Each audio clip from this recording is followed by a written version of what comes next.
आ गए आप, बड़े खुश हो। और ये क्या है तुम्हारे हाथ में? ये है केसीसी। केसीसी? किसान क्रेडिट कार्ड, यानी हर किसान की खुशहाली का रास्ता। अच्छा, वो कैसे? वो ऐसे कि किसान क्रेडिट कार्ड से हम बीज बोने से लेकर फसल कटाई के बाद के खर्च, उत्पादन, विपणन, अपने परिवार की उपभोग आवश्यकताओं को पूरा करने, कृषि संपत्तियों व कृषि से संबंधित गतिविधियों के रखरखाव के लिए सस्ता ऋण ले सकते हैं। केसीसी से खेती के अलावा पशुपालन, मछली पालन और डेयरी जैसे कामों के लिए भी ऋण मिलता है क्या? हाँ, बिल्कुल। घर घर केसीसी अभियान 1 अक्टूबर से 31 दिसंबर तक। गांव बढ़े तो देश बढ़े। नाबार्ड द्वारा जनहित में जारी। नमस्कार, ये आकाशवाणी चंडीगढ़ है। अब आप प्रतिका से प्रादेशिक समाचार सुनिए। पहले इस बुलेटिन के मुख्य समाचार।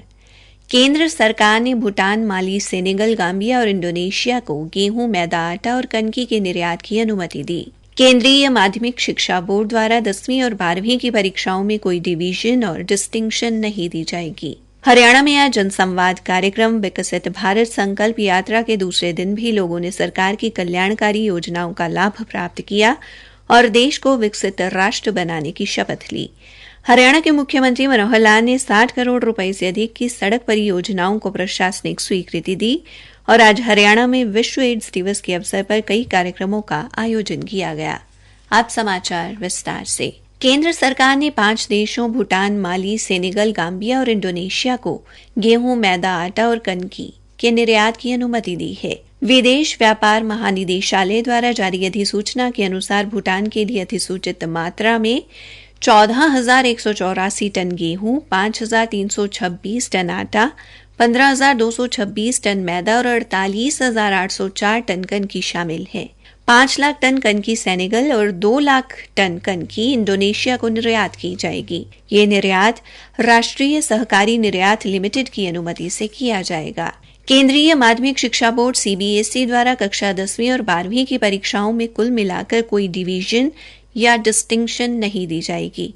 बोर्ड द्वारा जारी अधिसूचना में कहा गया है बोर्ड ना तो अंकों की गणना करेगा और ना ही इनकी घोषणा करेगा और ना ही छात्रों को अंकों के प्रतिशत की जानकारी देगा। बोर्ड परीक्षाओं में छात्रों की प्रतिशत की गणना के लिए मानदंड बताने हेतु कई उम्मीदवारों के अनुरोध के मद्देनजर ये निर्णय लिया गया है। बोर्ड ने घोषणा की है कि यदि किसी उम्मीदवार ने 5 से अधिक विषय लिए हैं तो सर्वोत्तम 5 विषयों को निर्धारित करने का निर्णय प्रवेश देने वाले संस्थानों या बोर्ड के छात्रों की भर्ती करने वाले नियोक्ता द्वारा लिया जा सकता है। हरियाणा में आज विकसित भारत संकल्प यात्रा के दूसरे दिन भी विभिन्न गांवों में जनसंवाद किया गया और लोगों को भारत को विकसित राष्ट्र बनाने का संकल्प लेने की शपथ दिलाई गई। रेवाड़ी के धारूखेड़ा खंड के गांव कसौला में सहकारिता मंत्री डॉ बनवारी लाल ने जनहित में प्रदत्त सेवाओं का अवलोकन किया और लोगों को संबोधित करते हुए कहा कि आत्मनिर्भर एवं विकसित भारत का संकल्प सबको साथ लेकर भारत को आत्मनिर्भर एवं विकसित राष्ट्र बनाने का संकल्प है। उन्होंने इस यात्रा के जन आंदोलन का रूप लेने पर कहा कि इससे लोगों को उनके द्वार पर सरकारी योजनाओं का लाभ मिल रहा है। इसके अलावा आज ये यात्रा रेवाड़ी जिले के गांव झाड़ौदा, गुर्जर माजरी व गांव लिसान में भी पहुंची और लोगों को सरकार की कल्याणकारी योजनाओं का लाभ दिया। गांव झाड़ौदा में विधायक लक्ष्मण सिंह यादव ने जनसंवाद किया और कहा कि यात्रा का मुख्य उद्देश्य प्रत्येक व्यक्ति को केंद्र व राज्य सरकार की योजनाओं से जोड़ना है।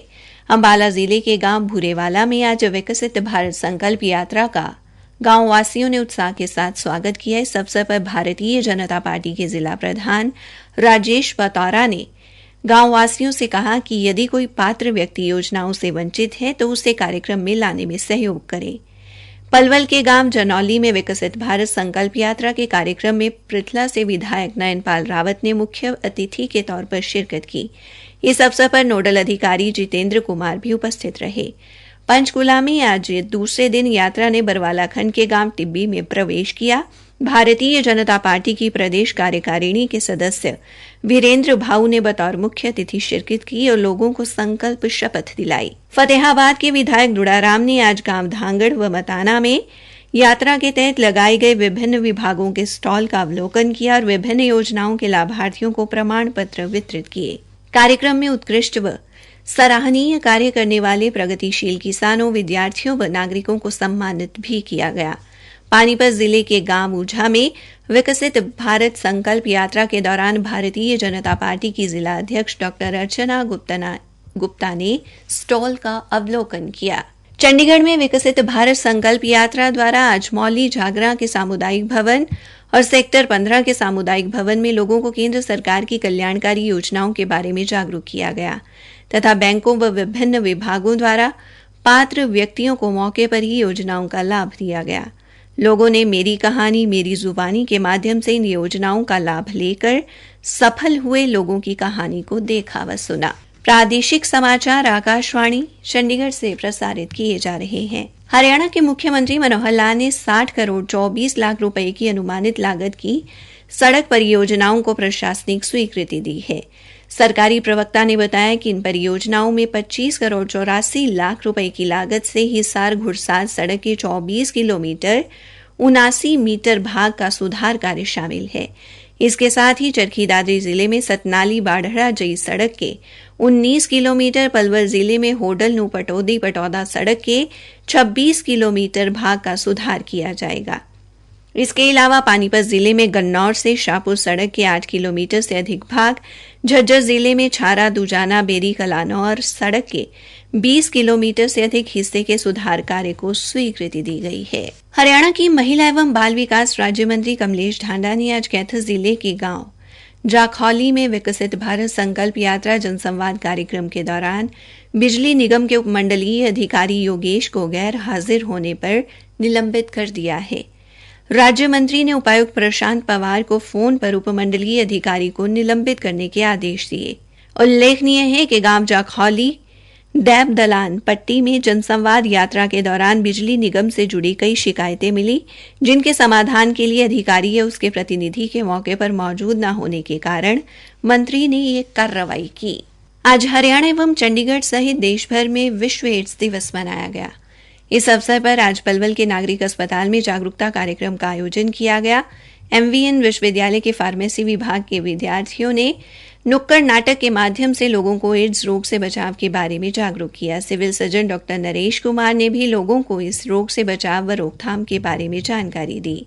फरीदाबाद के बादशाह खान नागरिक अस्पताल में मुख्य चिकित्सा अधिकारी डॉक्टर विनय गुप्ता की अगुवाई में जागरूकता रैली निकाली गई। इस अवसर पर आयोजित कार्यक्रम में जिला विधिक सेवा प्राधिकरण की सचिव मुख्य न्यायिक अधिकारी श्रीमती सुकृति गोयल ने बतौर मुख्य अतिथि शिरकत की।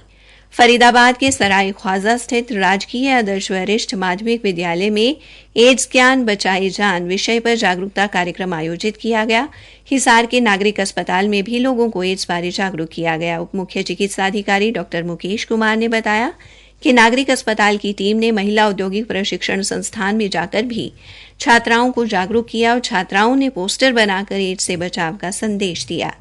अंबाला और पानीपत से भी विश्व एड्स दिवस पर लोगों को जागरूक करने के लिए संगोष्ठियों, जागरूकता रैलियों एवं नुक्कड़ नाटकों के आयोजन के समाचार मिले हैं। हरियाणा के उप मुख्यमंत्री दुष्यंत चौटाला ने आज वीडियो कॉन्फ्रेंसिंग के माध्यम से सभी उपायुक्तों को स्वामित्व योजना के तहत बनाए जाने वाले संपत्ति प्रमाण पत्र पूरी जांच पड़ताल के बाद बनाने और इन्हें संबंधित गांव के नक्शे के साथ सार्वजनिक स्थलों पर प्रदर्शित करने के निर्देश दिए। श्री चौटाला ने कहा कि गांव का इस तरह का नक्शा वेबसाइट पर भी अपलोड किया जाए ताकि देश विदेश में बैठे लोग ये देख सकें कि जायदाद उनके नाम पर है या नहीं। अंत में मुख्य समाचार एक बार फिर। केंद्र सरकार ने भूटान, माली, सेनेगल, गाम्बिया और इंडोनेशिया को गेहूं, मैदा, आटा और कनकी के निर्यात की अनुमति दी। हरियाणा में आज जनसंवाद कार्यक्रम विकसित भारत संकल्प यात्रा के दूसरे दिन भी लोगों ने सरकार की कल्याणकारी योजनाओं का लाभ प्राप्त किया। इसी के साथ ये समाचार बुलेटिन समाप्त हुआ।